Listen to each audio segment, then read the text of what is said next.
इस वीडियो में बेसिकली हम आपसे बात करेंगे कि आईटीआई और डिप्लोमा में क्या बेस्ट होता है।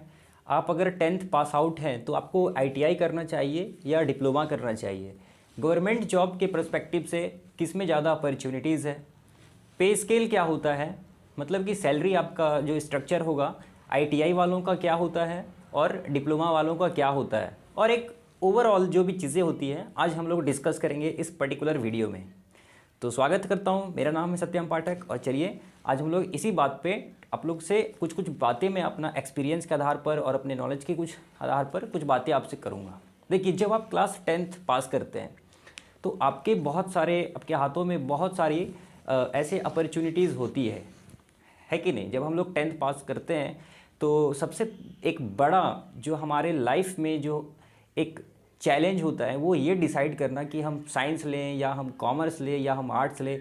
ये बहुत ज़्यादा ये जो टाइम होता है वो बहुत पेनफुल भी एक तरह से होता है और बहुत इम्पॉर्टेंट भी होता है हमारे लिए, क्योंकि कम्प्लीटली आपका करियर यहाँ पे डिपेंड करता है इस डिसीजन में।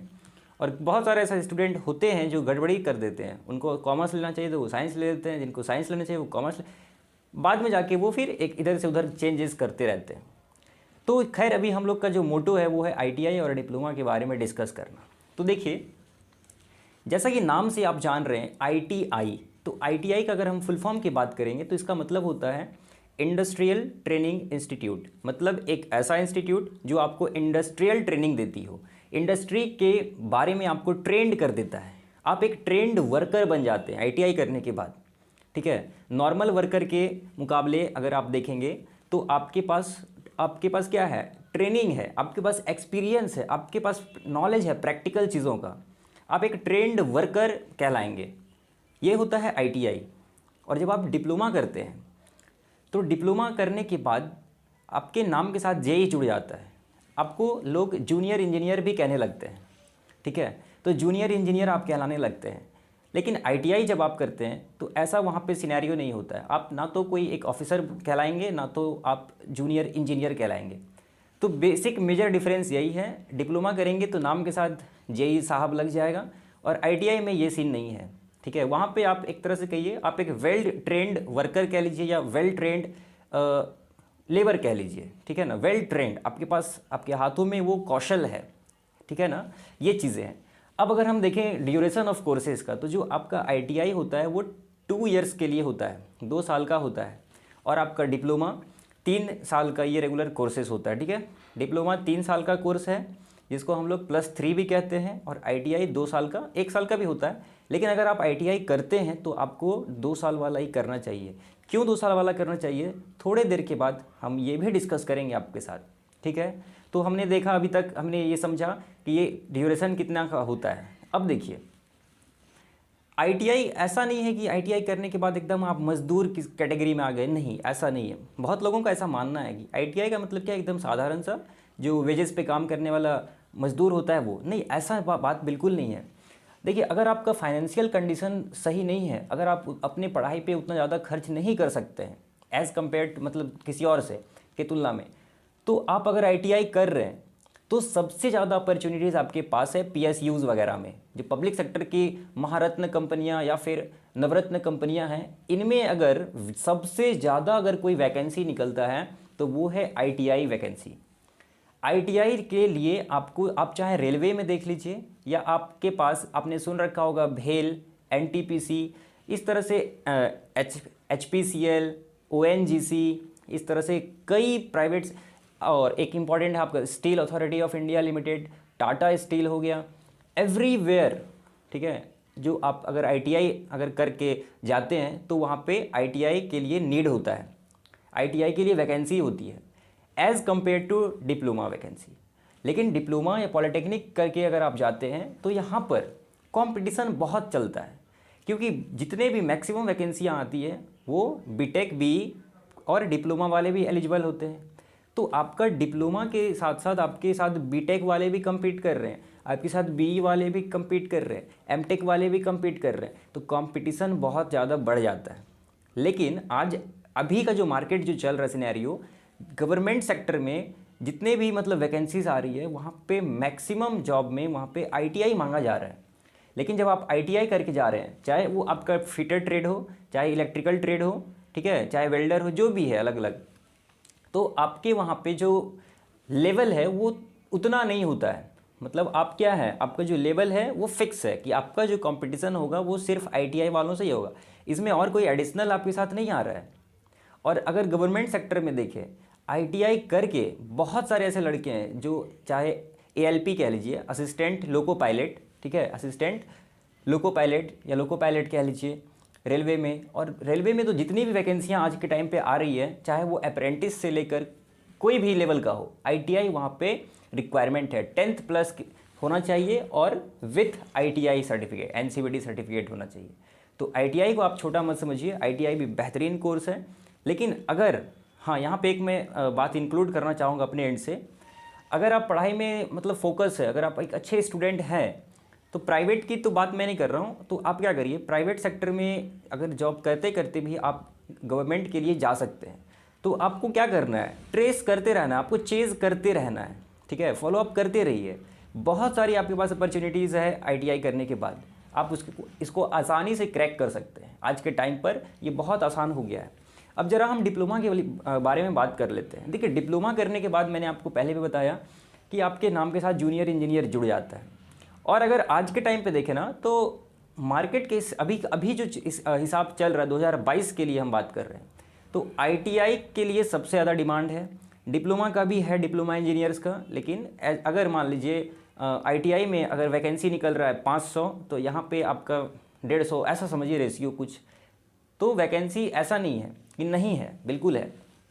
एक मेजर पार्ट, डिप्लोमा करने के बाद आप आसानी से बीटेक के लिए भी जा सकते हैं, आप बीटेक कर सकते हैं, एमटेक कर सकते हैं। लेकिन आईटीआई के बाद आप क्या कर सकते हैं, बीटेक नहीं कर पाएंगे। आईटीआई के बाद डायरेक्ट बीटेक में आप एडमिशन नहीं ले पाएंगे, उसके लिए आपको डिप्लोमा करना पड़ेगा। और एक बेहतरीन अच्छा चीज़ ये है कि आप जब डिप्लोमा में एडमिशन लेंगे तो वो सेकेंड ईयर में डायरेक्ट हो जाता है। जैसे अगर आप डिप्लोमा से पास आउट होते हैं तो बीटेक में आपका सेकेंड ईयर में एडमिशन हो जाता है, तो आईटीआई करके आपका डिप्लोमा सेकेंड ईयर में एडमिशन हो जाता है। डिप्लोमा एक 3 साल का कोर्स है, आईटीआई 2 साल का कोर्स है। अब ज़रा बात करें प्राइवेट सेक्टर में, अगर आपको मान लीजिए डिप्लोमा इंजीनियर के तौर पर अगर आप काम करते हैं, तो आज के टाइम पे क्या हो रहा है, जैसे अगर हम बात करेंगे टाटा स्टील की, तो टाटा स्टील क्या कर रही है, जैसे जूनियर इंजीनियर्स के लिए पहले अपना जेट का वैकेंसी निकलता है टाटा स्टील में, जेट का जूनियर इंजीनियर ट्रेनिंग के लिए। उसमें क्या होता है कि आप 1 साल तक आपका ट्रेनिंग होता है वहाँ पर, ठीक है ना, 1 साल का आपका ट्रेनिंग होता है, उसके बाद आप रिक्रूट किए जाते हैं फाइनली। तो इसी प्रकार से अगर हम प्राइवेट सेक्टर में देखें, तो अगर मान लीजिए अगर एक डिप्लोमा इंजीनियर का अगर सैलरी अगर 30,000 लगभग है, तो अगर हम आईटीआई की देखें तो लगभग 15 से 18 हज़ार वो उसको मिलेगा, रेशियो के हिसाब से ऐसा है। तो हाँ, सैलरी तो कम है आईटीआई में डिप्लोमा के तुलना पे। और अगर आप एक आईटीआई पास आउट होकर जाते हैं आप जॉब के लिए, तो डिप्लोमा वालों के अंडर में ही आपको काम करना पड़ता है, ठीक है। जो भी लड़का या लड़कियां डिप्लोमा पास आउट हैं, आप उनके अंदर ही काम करेंगे। तो ये भी एक है फैक्ट है। तो आपको खुद से डिसीजन लेना है। आप बहुत प्लेसेस से इंफॉर्मेशन कलेक्ट करिए, सोचिए, खुद सोचिए, समझिए, एनालाइज करिए, उसके बाद आपको डिसीजन लेना है। किसी ने कुछ कह दिया, किसी ने कहीं से हमने कुछ सुन लिया, उस आधार पे अपना डिसीजन मत लीजिए। आपको खुद को डिसीजन लेना है कि आप डिप्लोमा करना चाहते हैं कि आप आईटीआई करेंगे। बस ये जो कंपैरिजन है दोनों में, ये आपको समझना बहुत इंपॉर्टेंट है। और आईटीआई का जो टीचर्स होता है, मतलब आपको जो टीचर्स पढ़ाएंगे, उनका जो क्वालिफिकेशन बेसिकली होता है, तो बहुत कम ही ऐसा टीचर होंगे जिनका वो बीटेक या एमटेक वगैरह करे होंगे। लेकिन डिप्लोमा में क्या होता है, जो आपके टीचर्स होंगे, जो आपके प्रोफेसर्स होंगे, वो बीटेक, एमटेक और बहुत सारे पीएचडी भी या तो ऑलरेडी उन्होंने कंप्लीट कर लिया होगा, या फिर वो अपियरिंग में होंगे, वो कर रहे होंगे साइमल्टेनियसली, ठीक है। तो ये चीज़ें होती है। और अगर बात करें क्या ये डिफ़िकल्ट है डिप्लोमा, नहीं, डिफ़िकल्ट नहीं है। तो अगर मेरे से कोई पूछे कि डिप्लोमा और आईटीआई में क्या करना चाहिए, मैं आपको सजेस्ट करूँगा आप डिप्लोमा करिए। डिप्लोमा करिए। इलेक्ट्रिकल से अगर आप करते हैं, आप देखिए अभी अगर एक होता है ना कि ब्रांच हमको कौन सा चूज़ करना चाहिए, तो ब्रांच के लिए मैं आपको ये बताना चाहूँगा कि ब्रांच तो सभी बेहतरीन है, सही बात है, बहुत अच्छा बात है इलेक्ट्रिकल। लेकिन मार्केट के हिसाब से अगर देखें ना, अभी जो मार्केट में डिमांड है, वो सिविल का बहुत ज़्यादा डिमांड है, इलेक्ट्रिकल का भी बहुत ज़्यादा डिमांड है, मैकेनिकल का भी है, ऐसा नहीं है।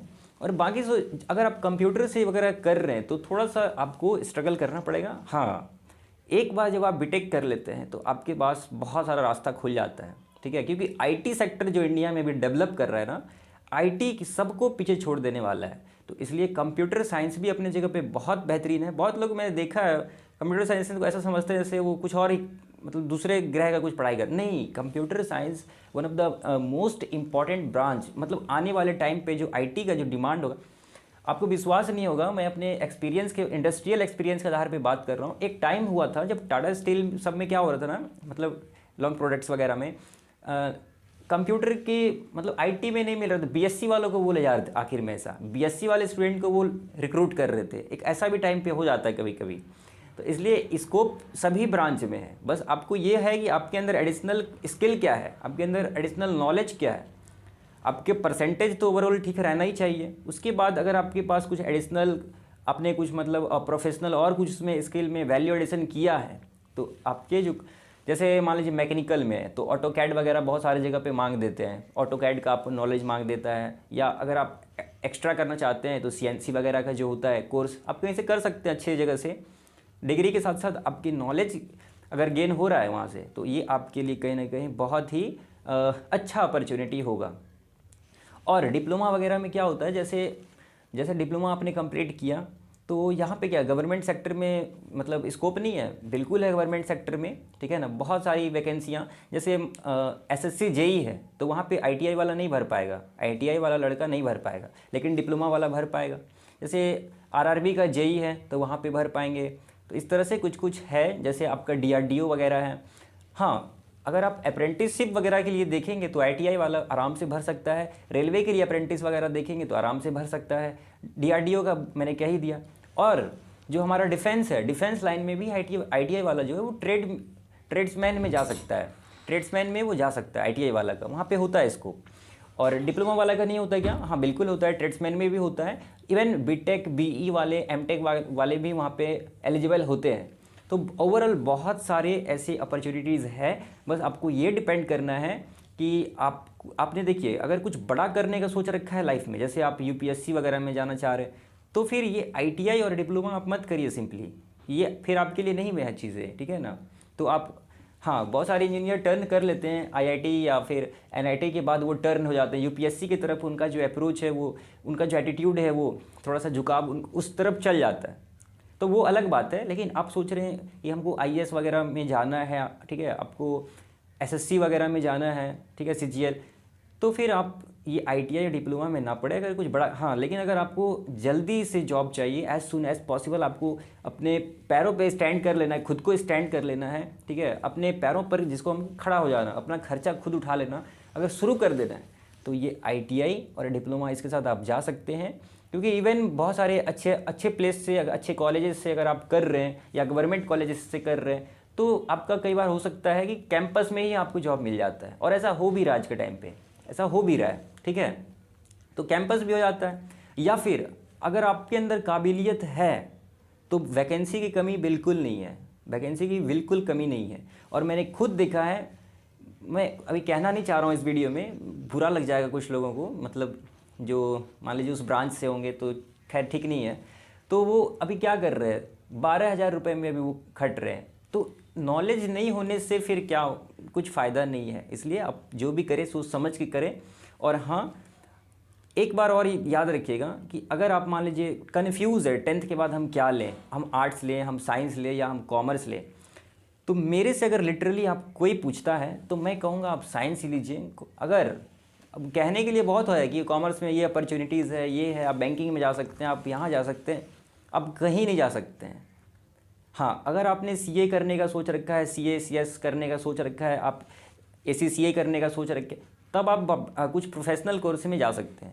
लेकिन नॉर्मली अगर आप मतलब अगर +2 कर रहे हैं, ठीक है ना, तो आप साइंस ही लीजिए, ठीक है। साइंस के बाद आप बहुत सारा आपके पास अपॉर्चुनिटीज़ होता है, आप एनडीए वगैरह में भी जा सकते हैं। लेकिन कॉमर्स और आर्ट्स, अब आर्ट्स वाले का क्या है, जैसे आप मान लीजिए बीए करते हैं, ठीक है ना, बैचलर ऑफ आर्ट्स, जो एक यूजी कोर्स है। अब मैं यहाँ पे आपको छोटा सा टाइम लेकर ये बताना चाहूँगा, इंडिया में जो ग्रेजुएशन सिस्टम है ना, इसको 2 पार्ट में क्लासीफाई कर दिया गया है। एक यूजी और एक पीजी बोलते हैं, अंडर ग्रेजुएट, पोस्ट ग्रेजुएट। जैसे आपका बीकॉम है तो बीकॉम एक यूजी कोर्स है, एक अंडर ग्रेजुएट कोर्स है। M.Com है तो वो है आपका पोस्ट ग्रेजुएट। उसी प्रकार से BSc आपका एक UG कोर्स है, ठीक है। MSc आप मास्टर ऑफ साइंस बोलेंगे, मास्टर अगर आप कर रहे हैं तो वो आपका क्या हो जा रहा है, PG कोर्स हो जा रहा है। उसी प्रकार से BA एक UG कोर्स है, ठीक है। तो इस तरह MA कह लीजिए तो वो आपका एक हो जाएगा PG कोर्सेज। तो यहाँ पर जैसे बीटेक है तो बीटेक भी आपका क्या कौन सा कोर्स है, UG के अंदर आता है, ठीक है ना, बीटेक। और एमटेक मास्टर अगर देखेंगे, मास्टर ऑफ टेक्नोलॉजी, तो भी वो आपका होता है पोस्ट ग्रेजुएट के लिए, ठीक है। उसके बाद एमटेक के बाद बहुत लोग PhD करके कॉलेज में वगैरह में भी जैसे गवर्नमेंट कॉलेजेस होते हैं वहाँ पर भी अप्लाई करके वो वहाँ पे प्रोफेसर बन सकते हैं। तो अपॉर्चुनिटी बहुत सारा है, ओवरऑल डिसीजन आपको करना है। और सैलरी की अगर बात करें तो डिप्लोमा वाला ज़्यादा ऑब्वियसली वो अर्न करेंगे, लेकिन हमेशा ऐसा पॉसिबल नहीं है। अगर आप ITI करके अगर आप गवर्नमेंट सेक्टर में अगर आप क्रैक कर पा रहे हैं एग्ज़ाम को, क्योंकि वैकेंसी बहुत है, आप अगर अच्छे से फोकस कर पा रहे हैं स्टडी पे, तो फिर आपका एक जो लाइफ स्टाइल है वो बेहतरीन हो जाएगा। बिलीव मी, बेहतरीन लाइफ स्टाइल आप स्पेंड करेंगे। बस आपको फोकस होके बस आपको एग्ज़ाम निकालना है, थोड़ा सा कंसंट्रेट होके पढ़ाई पे ध्यान देना है। तो आई होप आपको कुछ बातें समझ में आया होगा। और इसी वीडियो से ऐसा नहीं आप सारी बातें समझ गए होंगे, बहुत जगह से नॉलेज ऑब्टेन करिए, उसके बाद एक अपना जो खुद का है एनालिसिस करिए और फिर आपको कुछ डिसीजन लेके आगे बढ़ना है। सुनी सुनाई बातों पे आप नहीं चलेंगे, ठीक है। तो मैं ऐसा उम्मीद करता हूँ कि आपको ये वीडियो में कुछ बातें समझ में आई होंगी। और अगर आपको कुछ पूछना है मुझसे तो आप वीडियो के नीचे कमेंट करना मत भूलें। तो इसी तरह से कुछ इन्फॉर्मेटिव वीडियोस अगर आपको चाहिए तो आप हमारे चैनल से जुड़ सकते हैं, आप हमारे चैनल को सब्सक्राइब कर सकते हैं। चलिए मैं मिलता हूँ आपसे नेक्स्ट इंपॉर्टेंट वीडियो के साथ। Till then take care and good bye, Jai Hind.